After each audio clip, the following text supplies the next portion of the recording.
தற்போது கிடைத்துள்ள முக்கிய செய்தியாக பார்த்து வருகிறோம். ராமநாதபுரத்தில் 2 கார்கள் மோதி ஏற்பட்ட விபத்தில் 5 ஐயப்ப பக்தர்கள் பரிதாபமாக உயிரிழந்துள்ளனர். இதுகுறித்த கூடுதல் விவரங்களை வழங்குவதற்காக எமது செய்தியாளர் சுரேஷ் இணைப்பில் இருக்கிறார். வணக்கம் சுரேஷ், இந்த விபத்திற்கான காரணம் என்ன? கூடுதல் விவரங்களை பதிவு செய்யலாம். நிச்சயம் ரூபி.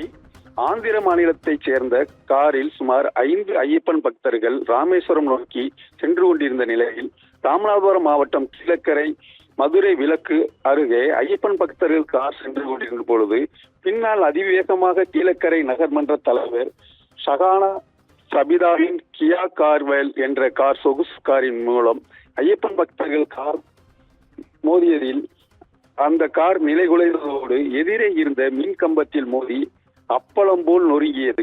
இதில் ஐயப்பன் பக்தர்கள் 3 பேரும் கீழக்கரை நகர்மன்ற தலைவரின் காரை ஓட்டி வந்த கார் ஓட்டுநர் ஒருவர் என 4 பேரும் சம்பவ இடத்திலேயே பலியானார்கள். இந்த நீண்ட நேர போராட்டத்திற்கு பிறகு உள்ளூர் மக்கள் உதவியோடு போலீசார் உடல்களை மீட்டு பிரேத பரிசோதனைக்காக ராமநாதபுரம் மாவட்டம் அரசு மருத்துவக் கல்லூரி மருத்துவமனைக்கு அனுப்பி வைத்தனர். மேலும் படுகாயமடைந்த சிகிச்சைக்கு ராமநாதபுரத்து அரசு மருத்துவமனையில் சிகிச்சை பலனின்றி ஒருவர் உயிரிழந்தார். இதைத் தொடர்ந்து ஐயப்பன் பக்தர்கள் மற்றும் வாலிபர் உயிரிழந்த ஆபத்தான நிலை ஒருவர் கீழக்கரையைச் சேர்ந்த ஒருவர் ஆபத்தான நிலையில் இருப்பதாகவும் மருத்துவ குறிப்பில் தெரிவிக்கப்பட்டுள்ளது.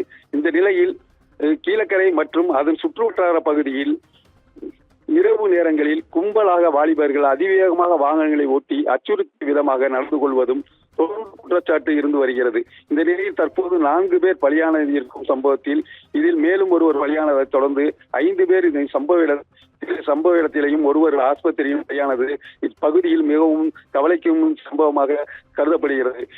இது சம்பந்தமாக காவல்துறையினர் தற்போது விசாரணை நடத்தி வருகின்றனர். ரூபி, விவரங்களை வழங்கியமைக்கு நன்றி சுரேஷ்.